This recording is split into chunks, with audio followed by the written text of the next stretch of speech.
안녕하세요.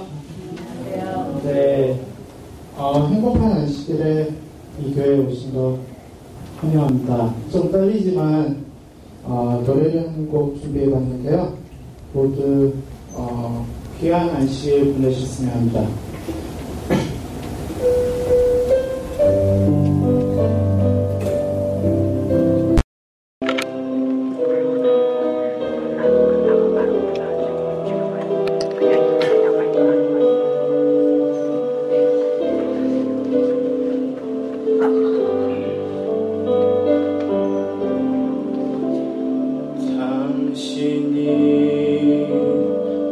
지쳐서 기도할 수 없고 눈물이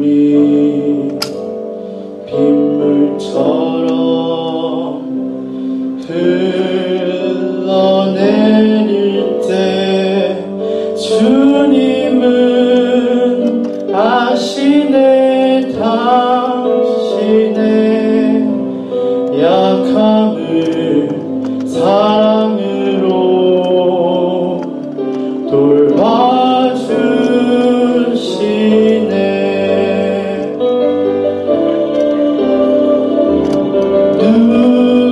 누군가 널 위하여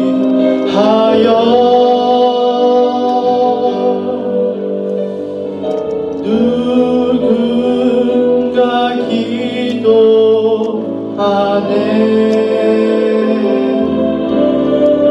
내가 홀로 외로워서 마음이 무너질 때 누군가 널 위해 기도하네.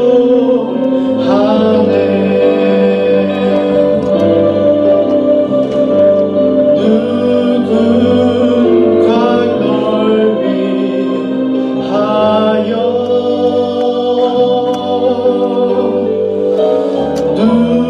누군가 기도하네.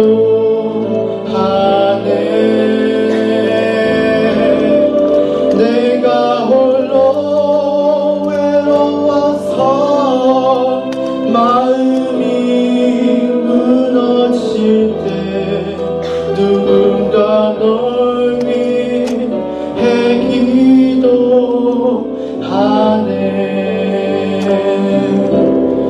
내가 홀로 외로워서 마음이 무너질 때 누군가 널 위해 기도하네.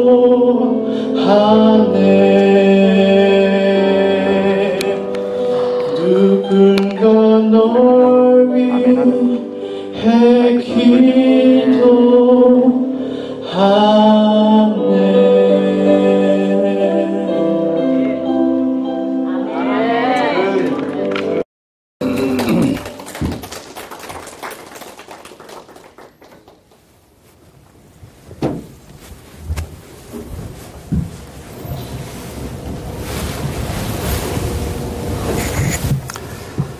네, 한 주일 동안 평안하셨습니까?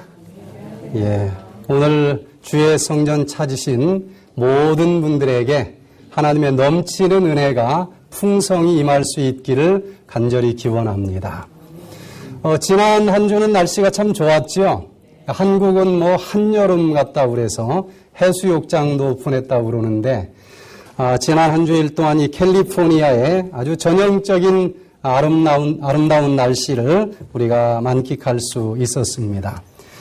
오늘 또 오랜만에 오신 분도 있고 또 처음 오신 분도 있고 또 이 아름다운 계절에 특별히 우리 박금춘 선교사님 또 아드님 한동욱 군과 우리 또 리영양 내일 오후에 결혼식을 합니다. 참 아름다운 계절에 결혼을 하지요. 우리 신랑 신부 잠깐 일어나서 인사 좀 해주시면 예, 축하의 박수 한번 보내주시기 바랍니다. 예, 내일 많은 분들 참여하셔서 또 축복해 주시면 고맙겠습니다. 이 아름다운 미국에서 산다고 하는 것 참 큰 축복 중에 하나죠. 우리 신랑 신부 제가 만나서 얘기를 해보니까 미국 온 지 3년, 5년밖에 안 됐다고 그러는데 그 짧은 기간 동안에 영주권도 다 해결이 됐고 또 안정적인 직장도 다 갖게 됐고 또 이 아름다운 계절에 또 결혼을 하는 축복을 받게 됐어요. 이 미국의 시민권을 얻기 위해서 참 얼마나 많은 사람들이 고생을 하는지 몰라요. 그런데 이 미국 시민권을 얻는 유형이 몇 가지로 좀 나뉘어지는데 하나는 자수성가형이 있어요. 내가 어떤 실력이 있어서 열심히 일을 해서 어떤 학위가 있어서 자기 스스로 홀몸으로 넘어와서 자기 혼자의 힘으로 이 시민권을 얻는 사람도 있고 어떤 분들은 또 두 번째 혈연 축복형. 어떤 형이에요? 아빠 엄마가 그냥 시민권을 가졌으니까 그냥 그 핏줄 백으로 쉽게 영주권을 이제 받고 시민권을 받는 사람들. 또 세 번째는 은혜 충만형. 집이 돈이 많은 것도 아니고 또 학벌이 좋은 것도 아니고 아무 자격이 없어요. 그런데도 시민권을 따는 은혜로 따는 사람들이 있습니다. 어떤 사람들이 있을까요? 네? 어떤 케이스예요? 미국 시민권을 가진 사람과 결혼을 하는 사람들.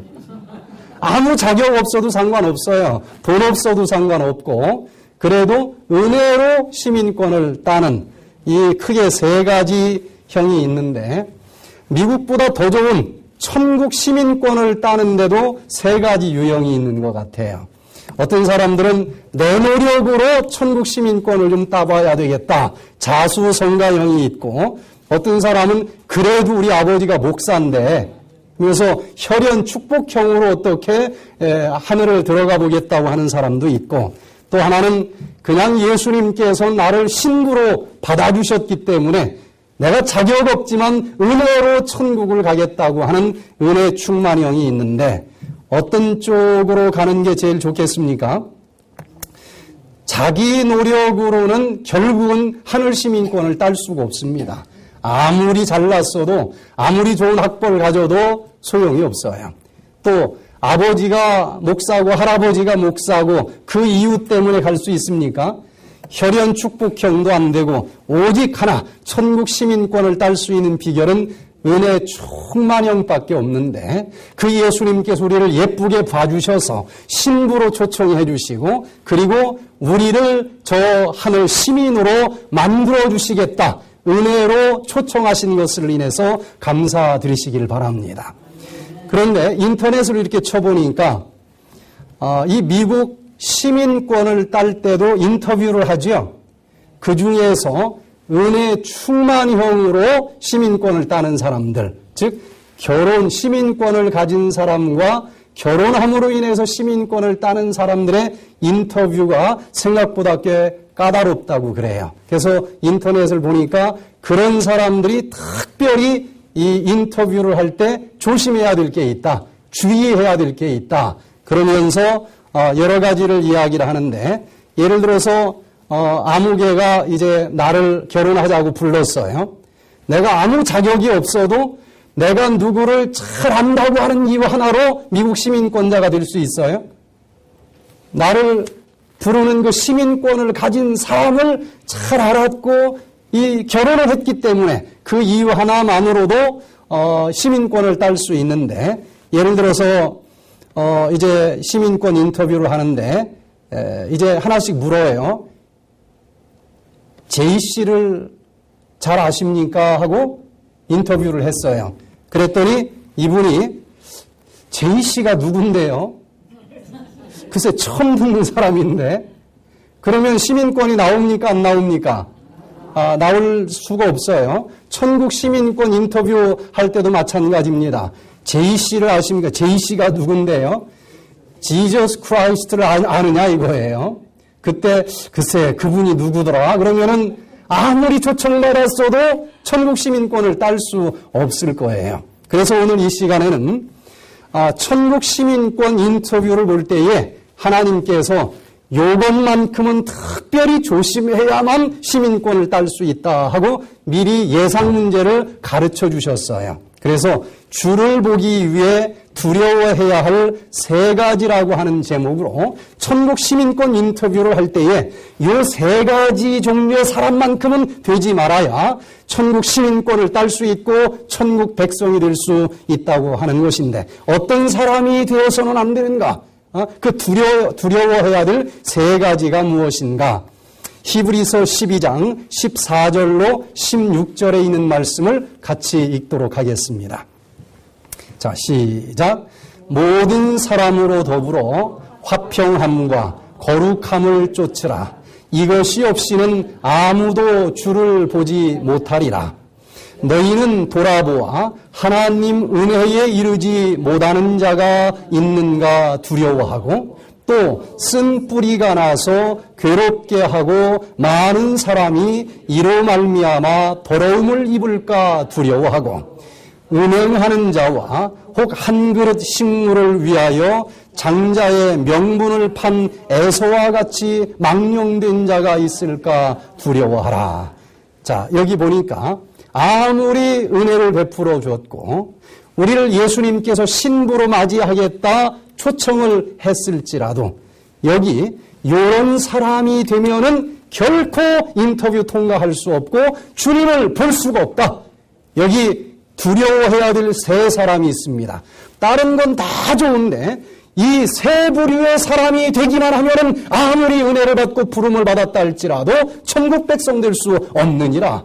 여기 두려워해야 된다. 첫 번째는 하나님 은혜에 이르지 못하는 자가 될까봐 두려워해라. 그러면 안 된다. 2번째는 또 어떤 사람이 될까 두려워해라. 쓴 뿌리가 어떻게? 나서 나도 괴롭고 주변 사람도 괴롭히는 그런 사람이 될까 두려워해라. 그러면 천국 인터뷰 되짜 맞는다. 마지막 3번째는 어떤 사람이 될까봐 두려워해라. 은행하는 자나 망령된 자가 될까봐 두려워해라. 다른 거는 무슨 일이 있다 할지라도 천국 시민권 인터뷰 패스입니다. 이 3가지의 사람만 되지 않으면 패스할 수 있다는 것인데 과연 어떤 사람이 되지 말아야 될까? 여기 본문에 보면 첫 번째 히브리 12장 15절에 보니까 하나님의 은혜에 이르지 못하는 자가 돼서는 안 된다. 다시 14절에 보니까 모든 사람으로 더불어 화평함과 거룩함을 쫓으라. 이것이 없이는 아무도 주를 보지 못하리라. 누구를 보지 못한다고요? 주를 보지 못한다는 거예요. 어떤 사람? 첫 번째, 이런 사람이 될까 두려워해라. 그러면은 결코 시민권 패스 못하고 그 하늘에 있는 신랑 주를 볼 수가 없느니라. 첫 번째는 하나님 은혜에 이르지 못하는 자가 될까봐 두려워해야 된다. 그러면 하나님의 은혜가 도대체 무엇일까? 실질적으로 인터넷을 찾아보니까 은혜로 미국 시민권자가 되려고 하는 사람들 인터뷰 시 주의해야 될 첫 번째 사항이 뭔지 아십니까? 미국에 있는 시민권자가 한국에 있는 아무개 여자를 너무너무 사랑했어요. 너 나랑 결혼하자. 아무 자격 없어도 돼. 디파짓 할 돈 없어도 돼. 무슨 석사학위 없어도 상관없어. 그냥 이 시민권을 가진 남자가 나랑 결혼하기 원한다. 사랑하기 원한다. 나와 함께 살자 하고 초청장이 왔어요. 그때 제이 씨를 아십니까? 하는데 결혼하자고 해서 와가지고 시민권을 따려고 그러는데 제이 씨가 누굽니까? 그러면 안 되지 않겠어요? 알다 마다요. 내가 얼마나 그분을 사랑하는데 다른 거 묻지 않습니다. 정말 시민권을 가진 이 사람을 네가 뭐 하느냐? 아느냐? 우리는 지저스 크라이스트, 예수님을 정말 아느냐? 이것을 이 시민권 인터뷰에서 핵심 질문으로 묻는다는 것입니다. 예수 그리스도를 뭐 하느냐? 네가 아느냐? 이렇게 물어보는데 예, 압니다. 여기 성경에서 안다라고 하는 원어를 구약 성경에서는 야다라고 하는 단어를 썼고요. 또 신약 성경에서는 기노스코라고 하는 단어를 썼어요. 내가 지저스 크라이스트를 압니다 할 때 안다는 의미가 뭐예요? 그냥 우리가 얘기하는 그냥 얼굴 안다, 이름 안다 그런 정도의 안다는 의미가 아닙니다. 이 안다라고 하는 원어는 내가 아무개를 안다, 그냥 통성명하고 아는 정도 같으면 패스가 안 돼요. 여기 안다고 하는 의미는 어느 정도 안다는 겁니까? 부부 생활을 한다는 정도의 의미입니다. 이게 다른 부분에서는 하와가 아담을 안다 그랬을 때는 그때 안다라고 하는 야다라고 하는 말은 아담이 하와와 동침했다라고 하는 뜻이에요. 그냥 아는 정도가 아닙니다. 동침할 정도로 그 정도로 아는 사람이다. 인터뷰할 때 이 가짜 결혼하고 그런 사람들이 많지 않습니까? 인터뷰의 핵심이 네가 서류상에 부부라고 올라가 있는 것 가지고 되지 않고 네가 그 사람하고 뭐 아무리 부부관계라고 해도 내가 알기를 원하는 것은 네가 정말 지저스 크라이스트를 아느냐, 지저스 크라이스트와 한 몸이 되어서 정말 사랑하는 관계냐, 이런 알을 가지고 있느냐를 물어본다는 것이고, 그때 내가 정말 예수님을 압니다 라고 대답을 하는 사람을 예수님께서는 선택해 주신다는 것입니다. 여러분은 정말 예수 그리스도를 아십니까? 매주마다 교회에 와서 예수님 이야기는 들었어요. 예수님이 어떤 분인지에 대해서는 압니다. 그러나 정말 동침할 정도로 예수님을 온 몸과 마음으로 체험하면서 아느냐 이거예요. 정말 내가 근심 걱정 때문에 잠 못 이루는 그날 수고하고 무거운 짐진 자들아 다 내게로 오라, 내가 너희를 쉬게 하리라. 누가 말씀하십니까?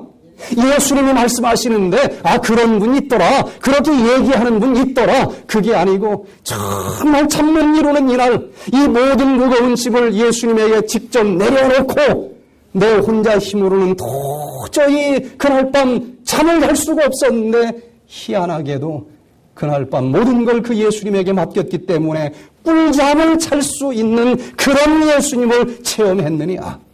여러분, 이론적인 예수님이 아니고 정말 그 예수님을 체험적으로 부부 생활을 하는 것처럼 그렇게 친밀하게 안다라고 대답할 수 있는 우리 모두가 되시기를 간절히 바랍니다. 그 예수님께서 우리를 하늘 시민권자로 만들어주시고 하늘에서 영원히 사랑을 나누면서 살기를 원한다 하고 초청장을 보내주셨어요. 그리고 내 마음에다가 드디어 사랑의 씨를 뿌렸습니다. 그러니 내 마음에는 무슨 뿌리가 좀 굳게 자리 잡혀야 되겠어요? 사랑의 뿌리가 잡히고 열매가 맺혀야 됩니다. 그래서 에베소서 3장 17절에 보면은 여기 히브리서에는 쓴 뿌리가 나오는데 에베소서에 보면은 쓴 뿌리, 너무 고통스럽고 괴로운 그런 뿌리만 우리 마음속에 있는 게 아니라 무슨 뿌리가 있다고 가르쳐 주십니까? 사랑의 뿌리가 있다라고 가르쳐 주십니다. 믿음으로 말미암아 그리스도께서 너희 마음에 계시게 하옵시고 너희가 사랑 가운데에서 뭐가 박히라? 뿌리가 박히고 토가 굳어져서 그 예수 그리스도께서 내 마음속에 사랑의 씨앗을 뿌려줬는데 이 사랑의 뿌리가 내 마음 깊숙이 뿌리가 박히고 아주 굳게 자리 잡힐 수 있게 되기를 간절히 바랍니다. 우리 뇌세포에는 뇌신경세포에 뿌리가 있는데 그때 이 뿌리가 두 종류가 있다고 성경은 이 얘기를 하는 거예요.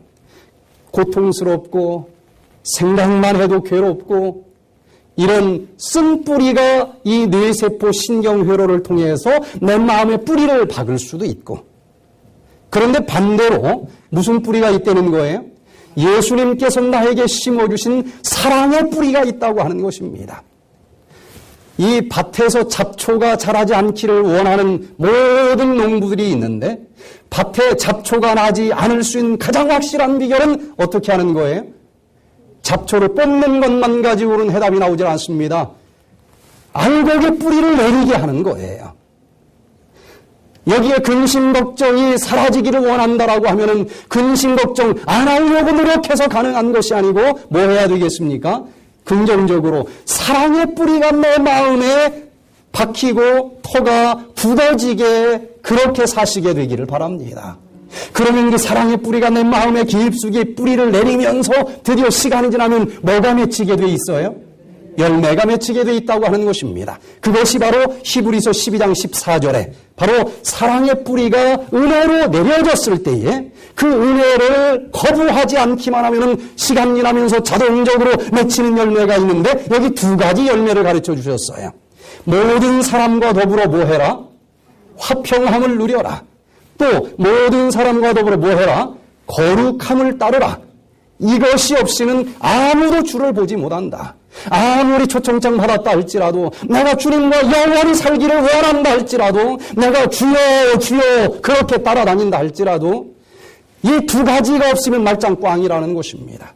내가 목사라고 해도 소용이 없어요. 내가 500째 교인이라고 해도 소용이 없습니다. 교회를 3개 지어줄 정도로 건축 헌금했어도 소용이 없어요. 예수님께서 말씀하시기를 이 두 가지가 없이는 어떤 나머지 조건을 다 가지고 있다 할지라도 절대로 인터뷰 통과할 수 없고 주를 보지 못한다. 그 두 가지가 뭡니까? 하나는 모든 사람과 더불어 뭘 누려야 된다?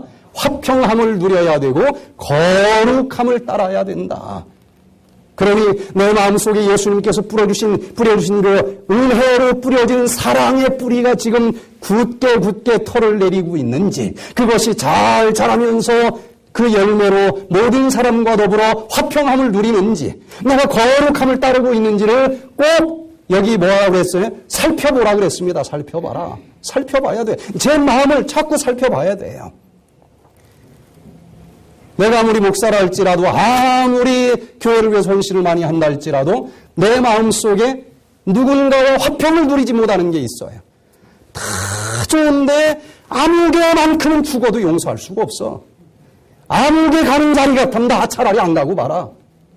그런 사람은 예수님의 말씀에 어떻게 되겠다? 절대로 주를 보지 못할 것이다. 다른 건 몰라요. 다른 건 몰라.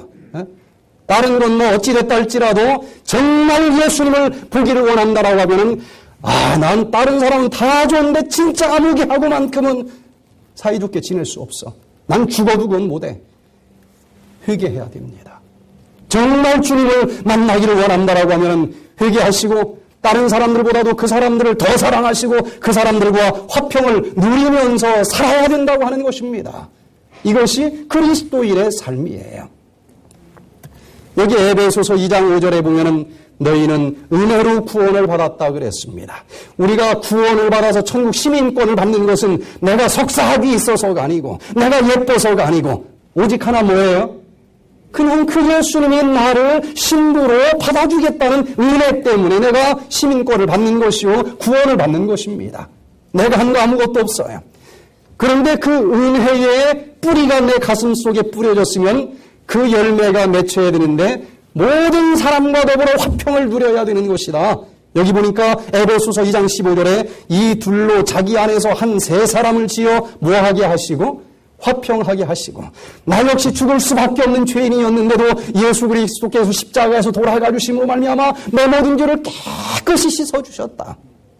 그렇게 용서해 주시고 나를 하늘 시민권을 갖게 하셨으니 너에게도 잘못한 사람이 있을지 모른다. 그러나 내가 너를 용서하고 하늘 백성으로 삼아준 것처럼 너도 그 사람을 어떻게 알아?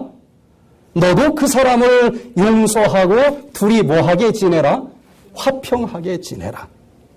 그런데 다 좋게 지내도 그 사람하고는 좋게 지낼 수가 없어. 화평하게 지낼 수가 없어. 그 얘기는 내가 죽을 수밖에 없는 죄를 용서받은 체험을 한 적이 없다는 결정적인 증거가 된다는 것입니다.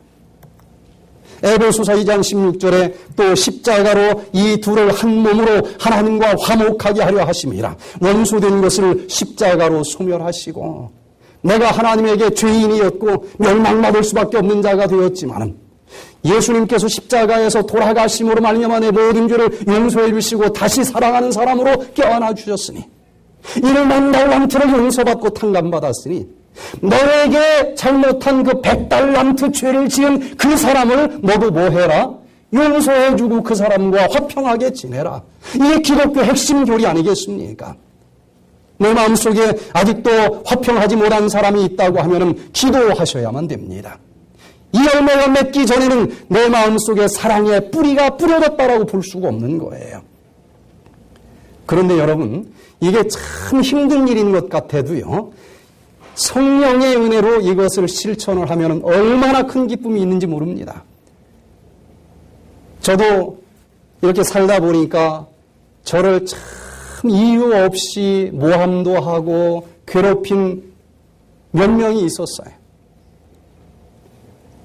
진짜 꼴도 보기 싫고 저 사람이 오면 저쪽 길로 가고 싶고, 그러나 여기 누구라도 화평하지 못하면 주를 보지 못하겠다고 했는데 이왕 안 믿으면 몰라도 믿을 건데 실컷 믿고 화평하지 못해서 주를 보지 못하면 얼마나 억울합니까? 기도했어요. 하나님, 화평하게 지내기를 원합니다. 그렇게 기도하고 기도했더니 내가 얼마나 엄청난 죄인인지를 보여주시고 그걸 용서해 주신 예수 그리스도 사랑이 가슴속에 가득 차고 넘치는 경험을 하고, 그 경험을 눈물 흘리면서 하고 나서 보니 도대체 용서 못해줄 사람이 하나도 없었고, 저 사람이 저쪽 길을 돌아가도 그 길로 쫓아가서 악수하고 또 인사하고 선물하고, 그랬더니 어떤 결과가 나오는 줄 아세요? 나중에는 그 사람의 머리에 뭘 올리는 일이 되는 거다?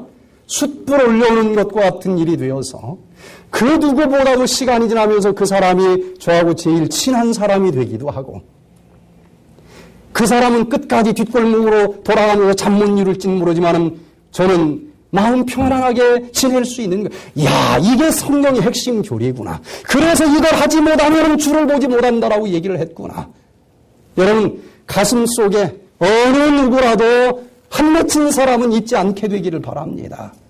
내가 죽을 수밖에 없는 죄를 용서받았다고 하는 경험을 하기만 하면 누구라도 손을 내밀 수 있고 누구에게라도 또 포옹을 할 수 있도록 힘을 주시는 예수 그리스도가 있다고 하는 사실을 여러분들이 체험하시고 그분을 야하다 체험적으로 알 수 있게 되기를 간절히 바랍니다. 정말 사랑의 뿌리가 내 마음속에 뿌리가 굳게 내려졌다고 하면 두 번째 열매가 맺히는데, 여기 보니까 거룩이라고 하는 열매입니다. 베드로전서 1장 15절에 내가 거룩하니 너희도 어떻게 해라? 거룩해라. 너 나랑 같이 살 사람인데 어떻게 해야 된다? 내가 거룩하니 너도 거룩해라. 여러분, 거룩이라고 하는 것은 구별을 의미합니다. 저 세상과 함께 뒤섞여 살지 말고 좀 구별된 삶을 살으라는 거예요. 거룩을 따르라 그랬습니다. 에베소서에서는.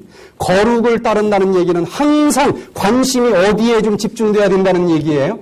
거룩한 곳에 관심을 좀 집중하면서 살아보라는 것입니다. 이 세상에 속겠지만 이 세상에 속하지 않은 자, 정말 거룩을 항상 이 귀를 기울이면서 그곳을 따라가는 그런 삶을 사시게 되기를 바랍니다.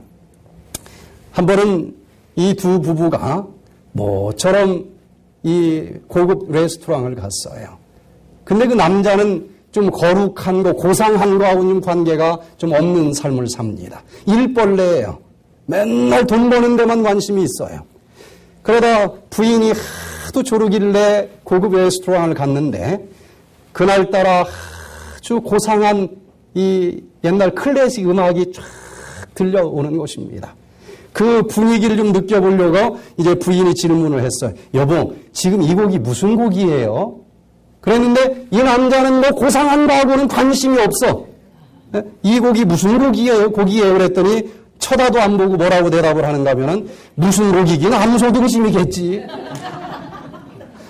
이 곡이 무슨 곡이에요? 그랬더니 고기 소리만 들리는 거예요. 무슨 곡이긴 암소등심이겠지. 우리도 평상시 내 마음속에 어디에 관심을 기울이면서 사느냐, 똑같은 소리를 들어도 그 거룩한 하늘의 양적인 모습만 들리고 보일 수 있을 수도 있고, 이 세상에 그저 흩어져 있는 돈만 보일 수도 있는데 우리는 어디에 관심을 집중하면서 살아가야 되는지 거룩을 쫓으면서 살아가는 자들이 되기를 간절히 바랍니다. 두 번째, 정말 예수님과 더불어 영원히 하늘에서 살아가기를 원한다라고 하면 쓴 뿌리가 나서 괴롭게 하는 자가 될까봐 두려워하라 그랬습니다. 히브리서 15장 15절에 쓴 뿌리가 나서 괴롭게 하고 많은 사람이 이로 말미암아 더러움을 입을까 두려워하고, 내 이 뇌세포에 무슨 뿌리가 지금 있다는 거예요?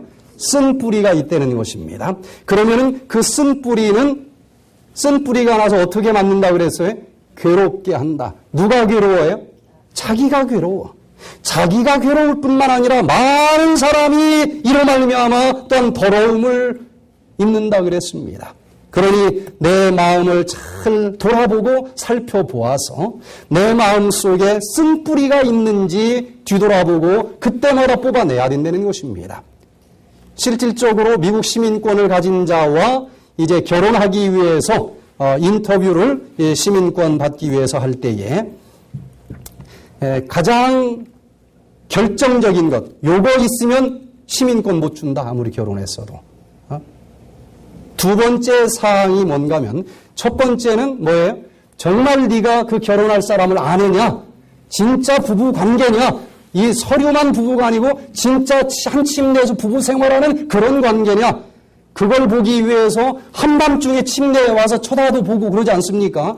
아무리 서류적으로 부부라고 해도 와가지고 같은 방 쓰느냐, 같은 침대 쓰느냐, 진짜 아느냐, 그걸 키포인트로 확인을 한다는 거예요. 그게 아니면 못 준다는 것입니다. 두 번째, 아무리 결혼을 했어도 시민권 못 줘 하는 두 번째 사유가 뭔가 하면은 이혼의 쓴뿌리가 없습니다라고 대답을 해야 된다는 거예요. 즉 아무리 결혼했어도 자기가 나 이 사람하고 안 살래 하고 자기 스스로 이혼하고 나가면은 시민권 받아야 못 받아요.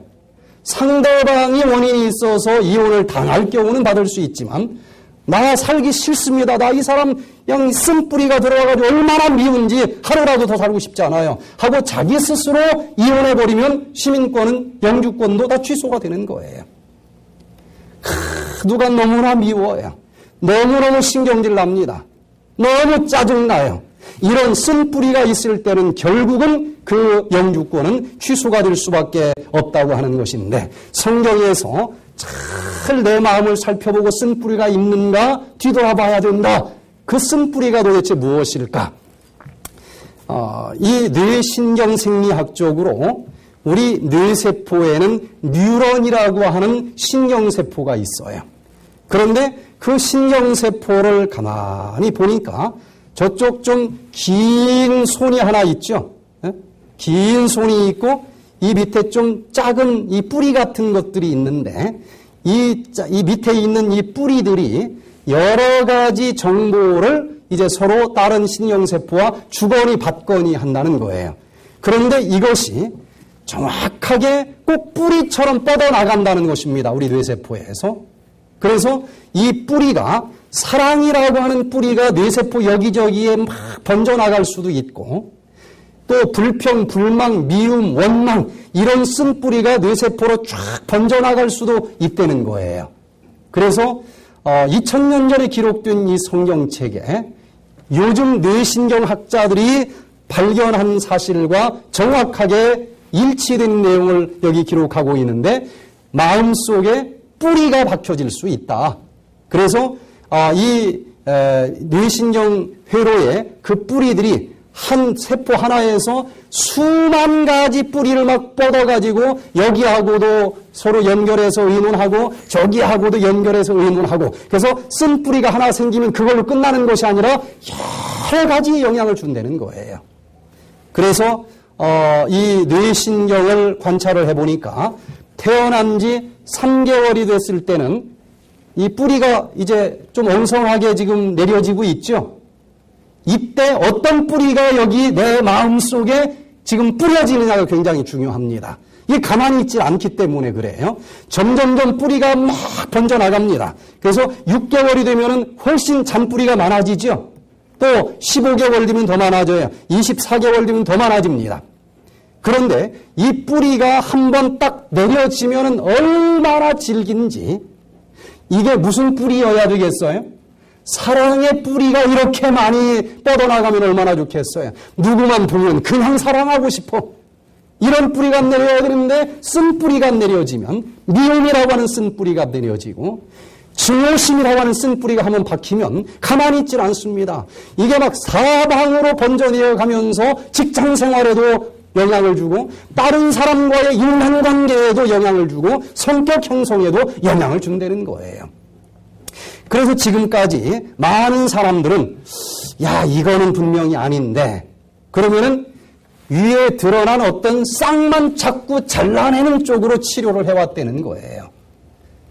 그래서 요즘에 쓴뿌리를 제거하자라고 하는 이 치료를 굉장히 많은 사람들이 하고 있는데 그냥 겉으로 드러난 줄기만 잘라서는 되지 않는다.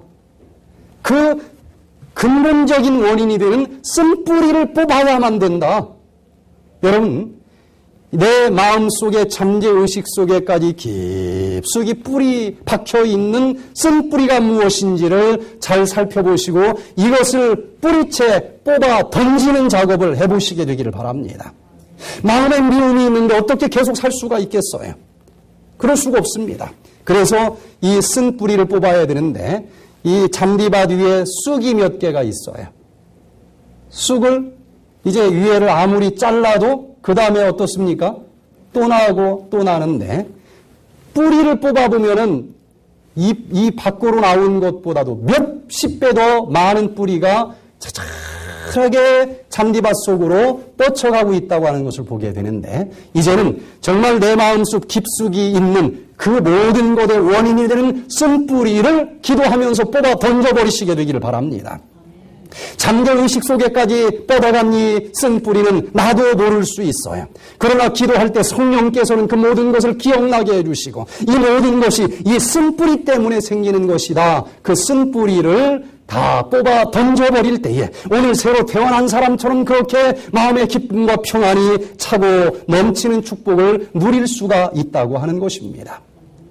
오늘 내 마음속 어렸을 때부터 뿌려진 그 쓴뿌리가 무엇인지를 한번 뒤돌아보면서 성령의 은혜로 그 쓴뿌리를 근본적으로 뽑아 던지면서 새롭게 태어나고 예전에 경험해보지 못한 그 놀라운 기쁨과 평안이 우리 모두에게 충만할 수 있게 되기를 간절히 바랍니다. 어렸을 때 뿌려진 그 쓴뿌리는요 평생 나를 좌지우지합니다. 그래서 예수님의 방법처럼 몇 날 며칠 기도하면서 이것을 한번 싹 뽑아 던져버렸을 때에 하늘과 나 사이에 막힌 것이 없어지면서 놀라운 기적이 일어나요. 전 이게 이론이 아니라고 믿습니다.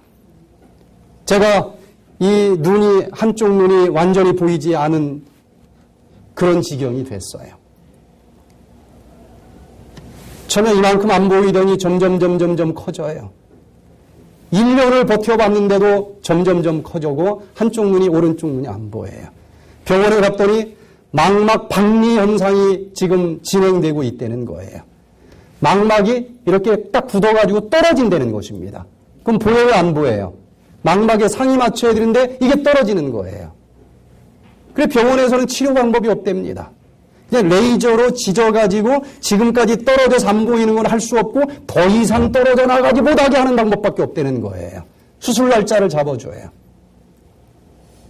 제가 그때 여수병원을 운영할 때인데 여수병원으로 내려가서 이 내 마음속에 나도 모르게 지금 자라고 있는 쓴뿌리가 무엇인지 그게 쉽게 빠지지 않습니다. 아무것도 안 하고 일주일 내내 하나님과 함께 씨름을 했어요.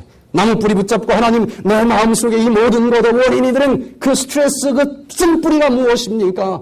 기도하고 몇 날 며칠 기도할 때에 누군가 좀 화평하게 지내지 못하는 쓴뿌리도 발견이 되고 그래서 그 모든 것을 십자가의 은혜로 이제 눈물과 함께 다 뽑아내고 그렇게 일주일을 지냈는데 드디어 이제 모든 쓴뿌리가 다 뽑아져 나가면서 어느 누구도 미운 사람도 없고 여기에 조금도 응어리진 죄책감도 없고 정말 강같이 흐르는 평안이 밀려오는 그날 놀라운 기적이 일어나는 걸 봤습니다. 그냥 어느 누구하고도 맡긴 담이 없는 것 같은 느낌. 하늘이 뻥 뚫어져서 오늘 예수님이 오라고 하면 얼마든지 예수님 껴안을 수 있는 것 같은 그런 은혜. 기쁨이 차고 넘치는데 일주일 만에 이 오른쪽 눈이 환하게 보이는 거예요. 지금 20년이 넘었는데도 아직도 이 오른쪽 눈이 100% 조금도 이상 없이 잘 보일 정도로 그렇게 치료를 해주시는 하나님을 만나면서 그 뒤로 어떤 암 환자든지 어떤 불치병이든지 이런 거 증상에 지나지 않습니다. 싹에 지나지 않아요. 그 질병을 만드는 쓴뿌리가 있다는 것입니다. 그 쓴뿌리 자체를 뽑아 던질 때에 이론이 아니고 실질적으로 기적이 일어나는 것입니다. 이 예수님을 야다 체험적으로 만나시고 체험적으로 여러분들이 알 수 있게 되기를 간절히 바랍니다.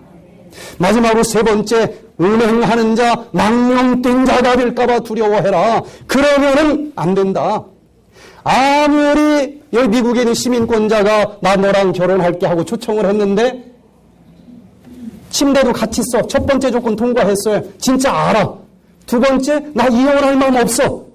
근데 세 번째, 침대에서 부부 생활도 한다고 증명했고 이혼할 마음도 없어. 근데 세 번째, 가끔 다른 남자하고 자고 오는 거야. 그럼 시민권 줄 수 있어요, 없어요? 왜 안 되는 거 아닙니까? 은행하면 안 된다는 거예요. 망령된 자가 되면 안 된다는 것입니다. 은행하는 자와 혹 한 그릇 식물을 위하여 장자의 명분을 판 에서와 같이 망령된 자가 있을까 두려워해라. 세 번째 두려워해야 될 내용입니다. 정말 이 시민권 인터뷰할 때 조심해야 될 것은 나는 정말 이 남자만 사랑합니다. 그렇게 대답할 수 있어야 줄 것 아니겠습니까? 간음에 망령된 행동을 해서는 안 된다는 것입니다. 그런데 여기 성경에 보면은 요셉이라고 하는 피 끓는 젊은 청년이 있었는데 애굽의 아주 부잣집 귀부인이니까 부잣집 남자는 안 멋있을 수 있어요. 돈만 있지. 그러나 아주 돈 많은 부잣집 부인은 거의 100% 어떨까요? 예뻐요. 그죠? 그걸 무슨 트로피 부인이라고 불러요. 트로피 부인. 남자가 막 해서 권력도 잡았고 돈도 벌었어. 우수했어. 트로피를 가졌어. 그러면은 마누라는 어떤 사람을 얻어요? 예쁜 사람을 얻는데 그래서 트로피 부인이라 와이프라고 불러요. 그러니까 그 당시 세계 최고의 재벌 부인이니까 분명히 예뻤을 거예요. 요셉은 피 끓는 젊은 나이였고 그런데 성경을 보니까 이 보디발의 예쁜 아내가 벌거벗고 그 젊은 청년 요셉을 뭐 했다고 나옵니까? 유혹을 했어요. 주도 면밀하게 아무도 없는 골방에서 그렇게 했을 거예요. 그런데 성경에 보니까 요셉은 망령도 행하지 않았고 간음하지 않았고 아주 정말 아무도 보지 않는 그때에 그 위기를 완벽하게 벗어났다고 하는 이야기가 나오는데 어디 이게 오늘날 그리스도인들에게도 가능할까요? 네. 어떻게 가능할까요? 네. 여기 이 그림을 화가가 참 잘 그렸는데 요셉은 유혹하는 그 보디발의 아내만 바라봤으면 넘어갔을 수도 있어요. 그런데 여기 자세히 보니까 그 뒤에 누가 있습니까? 마귀가 있어요. 마귀가. 그래서 요셉은 그 보디발의 아내가 아무리 예쁘다 할지라도 보디발의 아내는 보이지 않고 영적인 사람이야. 망령되지 않았어. 영이 망가진 사람이 아니에요. 누가 보면 그 순간 이거는 사탄이 나를 유혹하는 거구나. 여러분 망령된 자가 되지 않기만 하면은 요셉이 아니라 우리들도 얼마든지 아무리 골방에서 일어나는 일을 할지라도 요셉 못지않게 승리할 수 있다고 하는 것입니다. 야, 이게 진짜 저 사탄이 나를 지금 망가뜨리려고 하는 이게 이 술수루구나. 요 영적인 이 의의만 깨닫는다고 하면은 그 창고 안에 짜릿한 쾌락 앞에 저 영원한 하늘의 행복을 바꾸겠습니까? 여러분, 성령을 잃어버리지 마시게 되기를 바랍니다. 작은 것 앞에서 양심을 팔지 마시게 되기를 바랍니다. 그러면 아무리 엄청난 위험이 밀려온다 할지라도 이것이 바로 영적인 일이구나 하는 것을 깨닫는 그 순간 우리는 순교자의 능력도 받을 수 있고 이 모든 유혹을 이길 수 있는 능력도 주어질 수 있다고 하는 것입니다. 저도 살다 보니까 이 요셉처럼 비슷한 몇 번의 경험이 있었어요. 그런데 그 순간 그 예쁜 사람은 진짜 보이질 않고 이야 이게 지금 사탄이 지금 나를 올가매려고 지금 덤비는구나. 거짓말하면 하나도 안 보태고 예쁜 얼굴은 하나도 보이질 않아요. 그 뒤에 있는 사탄이 보이면서 제가 그냥 막 사시나무 떨리듯이 떨리는 경험을 했습니다. 그래서 내 의지가 강해서 이기는 게 아니에요.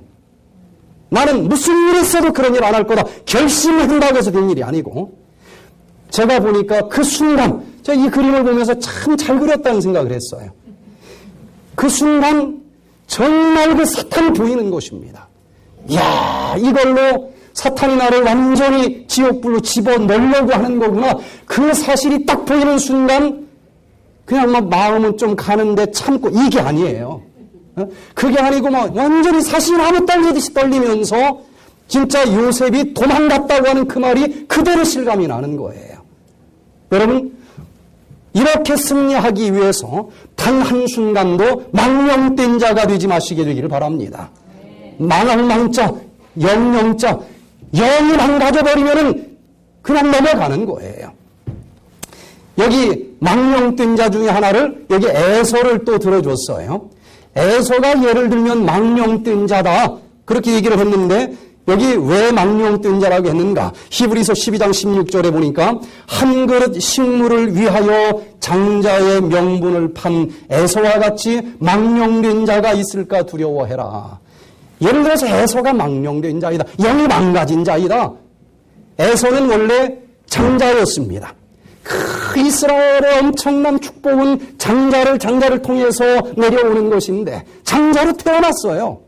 그런데 이 에서라고 하는 사람이 그 엄청난 이 땅에서의 장자, 이 땅에서 다른 자녀들보다 2배 이상 이 유산을 상속받는 것은 물론이요, 영적으로 메시아의 조상이 될 수 있는 이 엄청난 장자권을 얼마에 팔아버렸어요?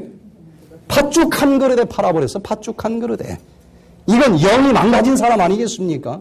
그까지 팥죽 한 그릇에 하늘의 장자권을 팔아버렸어요. 이건 정말 망령된 자이라는 것입니다. 여러분 마지막까지 저 하늘에 들어가서 예수님과 함께 영원히 살기를 원한다라고 하면 팥죽 한 그릇에 하늘의 장자권을 파는 자들이 되지 마시길 바랍니다. 현대판 팥죽 한 그릇은 무엇일까? 정말 팥죽 한 그릇이에요. 그까지 아무것도 아니야. 10불도 안 돼. 본죽에 가면. 그런데 그 10불에 하늘 장자권을 파는 사람이 얼마나 많이 있는지 몰라요. 제가 대학교 4학년 때 그때도 취직전쟁이 참 장난이 아니었습니다. 도서관이 아주 빈자리가 없어요. 그런데 제가 이제 신앙을 딱 하고 침례를 받으면서 6일 동안은 하나님이 뭐 하라고 그래요? 열심히 일을 해라. 학생에게는 일이 뭡니까? 공부지요. 뭐. 7번째 날은 뭐 하래요? 쉬라는 거예요. 전 문자 그대로 그 말씀을 지켰습니다. 뭐 예수 믿으니까 이제 술 먹을 이유도 없고 담배 피울 이유도 없고 6일 동안 뭐 하는 것만 있어요? 공부하는 것만 있는 겁니다. 새벽 막 2시에 나가서 이 도서관 자리를 잡아가지고 6일 동안 열심히 일을 하는 거예요. 7번째 날은 뭐 합니까? 내일 모레 시험이 있다 할지라도 그냥 교회를 가는 것입니다. 그런데 이 6일 동안은 그렇게 새벽부터 열심히 공부를 하다가 이제 내일 모레 시험을 보는데 금요일이 됐어요. 제가 저녁 5시 해가 질 때쯤 되니까 이제 책을 주섬주섬 가방에 넣고 일찍 나가서 밤 12시까지 일을 하던 친구가 갑자기 나가니까 옆에 있는 친구가 이상할 거 아니겠어요. 야, 너 어디 가? 어디 가요? 교회. 이제 다른 친구들은 내일 모레 시험을 보니까 이제 지금 오늘부터 밤샘을 하는 날이에요. 밤샘을 하는 날인데 저는 딱 짐 싸가지고 안식일 이제 교회를 가는 것입니다. 그때 이 친구들이 부러운 눈으로 탁 뒤에서 쳐다보는데 그 기분이 얼마나 좋은지. 근데 제가 체험한 것은요, 그렇게 6일 동안 열심히 공부하고 7번째 날은 세상 없어도 교회 가서 하나님의 말씀으로 이 심령을 재충전하면서 살아갔더니 옛날에 밤샘 하면서 공부할 때보다도 성적이 훨씬 좋은 거예요. 졸업할 때가 됐는데 그 당시에는 삼성그룹하고 현대그룹이 제일 들어가기 힘들었어요. 그런데 그 입학 그 취직시험 보느라고 얼마나 몇 년 동안 열심히 공부를 하는지 몰라요. 근데 졸업할 때 되니까 현대그룹에서 저한테 너는 시험 보지 않아도 돼. 인터뷰도 안 볼 거야. 그냥 너는 무조건 우리 직원으로 써줄게. 특차 합격증이 날라왔어요. 어디 기분이 좋습니까? 이야, 세상에 너무 좋은 거예요. 이제 그날부터는 이제 공부 안 해도 돼.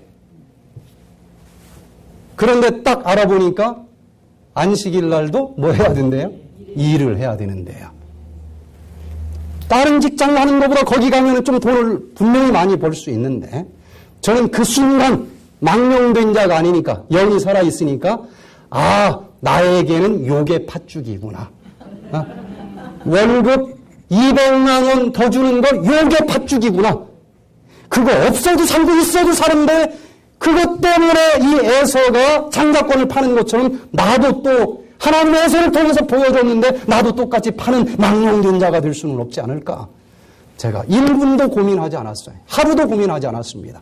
그냥 받자마자 이 학교 이 담당 이 과장 선생 교수님 찾아가서 저는 여기 안 갈 테니까 그 다음 사람한테 주십시오. 그러고 분 딱 닫고 나오는데 제 기분이 어땠을까요? 아이고 아까운 거? 그게 아니고 너무 좋은 거예요. 이야, 에서가 넘어진 그곳에서 내가 일어서다니. 하나님 성령의 은혜로 옷 입혀주셔서 감사합니다. 그리고 지금까지 살았는데 제가 지금까지 밥 한 끼 굶고 살아본 적 없습니다. 네? 하나님께서 다 책임주셔요. 그까지 돈 조금 때문에 진리를 파는 자가 되지 마시길 바랍니다. 그까지 팥죽 한 그릇 때문에 하늘의 장자권을 파는 자들이 되지 마시게 되기를 바랍니다. 망령된 자가 되지 마시길 바랍니다. 끊임없이 이 쓴 뿌리가 자꾸 올라와요. 제가 어제 에나임에 이제 집에 가서 청소를 하는데 뒷뜰에 감나무가 하나가 있어요. 근데 이게 고염나무를 딱 자르고 거기다가 단감 있죠? 커요. 얼마나 크고 뜯지도 않고 맛있는지 너무너무 탐스러운 담감나무를 딱 접을 붙였더니 이 담감나무가 올라오면서 가을마다 아주 이렇게 맛있는 감이 없어요. 근데 어떻게 된 것인지 밑둥을 완전히 고염나무를 잘랐는데도 이 밑에서 고염나무 가지가 하나 올라오는 거예요. 그래서 제가 해마다 잘라줬습니다. 근데 이제 렌트를 주고서 제가 몇 년째 안 있었더니 다 잘랐는데도 고염나무 싹이 또 나왔어. 참 질깁니다. 그런데 이 자라는 이 속도가 누가 더 클까요? 참감남나무보다도 돌감남나무 속도가 훨씬 세요. 엊그제 갔더니 이게 이 감나무보다 더 컸어, 더 커. 이 감나무가 열매가 얘한테 다 영양을 뺏겨가지고 맺힐 수가 없는 거예요. 그래서 어떻게 해야 될까요? 미련 없이 자르고 왔습니다. 내 마음속에도 이 돌감남나무의 기질을 딱 잘라버리고 예수 그리스도 참감남나무를 접붙였는데 끊임없이 옛날 기질들이 올라오는 것입니다. 매일같이 잘라야 돼요. 매일같이 잘라내고 잘라내야만 드디어 이 탐스러운 성령의 열매가 맺힐 수 있다고 하는 것입니다. 그런데 잘라내는 게 귀찮거든 기가 막힌 하늘 농약을 치시기를 바랍니다. 제가 작년이 아니고 지난번에 이제 모처럼 아버지 이제 묘를 갔더니 묘는 잔디만 나야 되는데 쑥이 그렇게 많이 나는 거예요. 근데 이 묘지에서 올라온 쑥은 손으로 뽑아가지고는 절대 사라지질 않습니다. 그래서 요즘에 가보니까 요거 한 번만 치면 싹 끝난대요. 보니까 반벨이라고 하는 농약이 있는데 이거하고 이렇게 섞어가지고 이렇게 뿌리면은 여기서 잔디는 하나도 안 죽고 이 팔이 넓은 쑥만 싹 죽는 농약이 있는 거예요. 기가 막히잖아요. 뽑을 필요가 없어요. 뿌리까지 다 죽습니다. 네. 그런데 내 마음속에 있는 이 여러 가지 쓴 뿌리를 죽이고 뭐는 또 살려야 돼요? 사랑의 뿌리는 살리는 그런 하늘의 약을 좀 뿌려야 되는데 그게 바로 이 로마서 8장 10절에 또 그리스도께서 너희 안에 계시면 몸은 죄로 말미암아 죽은 것이나 영은 의로 말미암아 살아있는 것이니라. 이 농약을 배합을 잘해야 되는데 어떤 농약을 내 마음의 발에 뿌려야 뭔 죽어요? 쓴 뿌리는 죽고 사랑의 뿌리는 살 수 있을까? 여기다가 첫 번째 뭘 넣어야 되는가 하면은 십자가의 보혈이라고 하는 농약을 넣어야 됩니다. 그러면 십자가의 보혈은 이 돌밭나무 쑥뿌리는 싹 죽여요. 그리고 거기에다가 성령의 단비라고 하는 농약을 같이 섞어서 뿌리시기를 바랍니다. 그러면 쓴 뿌리는 죽고 이 속에 있는 사랑의 뿌리는 무럭무럭 자라면서 1년 지나 2년 지나 그러면 점점점 거룩한 예수 그리스도의 열매들을 맺힐 수 있다고 하는 것입니다. 오늘 우리가 예수님으로부터 귀한 초청장을 은혜로 받았는데 예수님께서 가르쳐 주신 적어도 요 세 사람만큼은 되지 말아라. 이런 사람이 될까봐 두려워해라. 예상 문제다 가르쳐 주셨는데 첫 번째는 하나님께서 은혜로 우리를 초청해 주셨음에도 불구하고 은혜에 이르지 못하는 자가 될까봐 두려워하시고 정말 은혜로 그 예수님을 사랑하고 예수님을 온 몸과 마음으로 체험적으로 아는 자가 되시기를 간절히 바랍니다. 그래서 사랑의 뿌리가 가슴속 깊숙이 내리는 그런 삶을 살고 두 번째는 혹시라도 내 마음속에 아직도 쓴뿌리가 남아있지는 않는가? 누군가를 미워하는 뿌리가 있지는 않는가? 누군가를 증오하는 쓴뿌리가 있지는 않는가? 뒤돌아보면서 십자가의 은혜로 이 모든 것을 다 뿌리째 뽑아서 다 던져버리시기를 바랍니다. 그리고 마지막 세 번째, 망령되게 행하는 자가 되지 말아야 돼요. 마지막까지 우리의 영이 망가지지 않도록 그렇게 사시게 되기를 바랍니다. 이 땅에 이루어지는 그 작은 것 때문에 저 영원한 하늘의 영적인 선물을 놓치지 않게 되기를 간절히 바랍니다. 우리는 이 놀라운 하나님의 사랑이 무엇인지를 체험한 자들입니다. 이 하나님의 사랑을 체험했고 변화되고 정말 기쁜 모습으로 아직도 쓴뿌리 때문에 괴로워서 어떤 사람은 자살을 하려고 하는 사람도 있을지 몰라요. 그런 사람들에게 이 하나님의 사랑의 향기를 맡은 사람의 단 한마디만 가지고도 그 죽을 수도 있었던 사람이 살아날 수도 있다고 하는 사실을 우리는 알아야 될 것입니다. 이 스티브라고 하는 대학생이 있었습니다. 눈이 너무너무 안 좋아서 두꺼운 안경을 쓰고도 자꾸 누구하고 부딪혀요. 앞이 너무 안 좋은 거예요. 그래서 주변 학생들이 자꾸 멍청이 같다고 놀리는 겁니다. 하루는 책을 이렇게 들고 잔디밭을 걸어가고 있는데 또 옆에 있는 친구들이 눈이 잘 안 보이니까 팔을 딱 걸어가지고 넘어지게 해버렸어. 안경이 벗어졌습니다. 그랬더니 그 안경을 이 친구들이 발로 딱 차서 저쪽으로 던져버렸어요. 그때 데이빗이라고 하는 학생이 그 안경을 주워가지고 풀이 다 죽어있는 이 스티브에게 이거 네 안경 맞지? 하고 안경을 껴줬어요. 그 뒤로 5년이 지났습니다. 이 스티브는 1등으로 졸업을 하게 됐고 졸업식상에서 이제 답사를 하는 자리에 서게 됐는데 그때 이렇게 얘기를 했습니다. 이 스티브가 졸업식장에서 내가 이 자리에 서게 된 것은 5년 전 그날 데이빗이 나를 일으켜 세워주었기 때문입니다. 그날 저는 책상 서랍을 청소하고 물품을 정리한 후 벼랑에서 떨어져 자살하려고 나가던 중이었습니다. 내가 이렇게 살아서 도대체 뭐 할 것인가? 이렇게 멸시당하면서 그날 이제 다 정리한 책을 가지고 죽으면 끝나는 거지 뭐 소망이 없었어요. 죽으러 가는 길목이었는데 그날 또 친구들이 발을 이제 걸어서 넘어지게 했고 또 안경은 집어 던지고 조롱하고 멸시하고 그래 죽는 것밖에 없어. 그랬는데 그때 이 데이빗이 안경을 딱 찾아가지고 와서 껴주면서 이건 네 거 맞지? 단지 그거예요. 다 멸시하고 조롱만 하는 그 친구들 중에서 이 데이빗이 그렇게 사랑으로 안경을 찾아서 껴주는 그 사랑 때문에 이런 친구도 있구나. 내가 다시 한번 살아봐야겠다. 용기를 갖게 됐고 그렇게 해서 내가 수석으로 졸업을 하게 됐습니다. 오늘날도 지금 정말 이 쓴뿌리 때문에 고통과 괴로움 속에서 오늘 죽을까 내일 죽을까 그렇게 방황하는 우리 주변에 수많은 사람들이 있습니다. 내가 먼저 하나님의 사랑에 흠뻑 젖어서 내 온몸에서 우러나오는 그 사랑의 한마디, 사랑의 팜플렛 한 장이 그 죽어가는 사람을 살릴 수도 있다고 하는 것을 기억하시면서 이거 네 안경 맞지? 그래 얼마나 힘들어. 우리에게는 그저 한 장의 팜플렛일진 모르지만은 그저 한마디의 단어일진 모르지만은 그 속에서 하나님의 사랑이 느껴지고 그 사람이 다시 살아날 수도 있다고 하는 사실을 기억하시기를 바랍니다.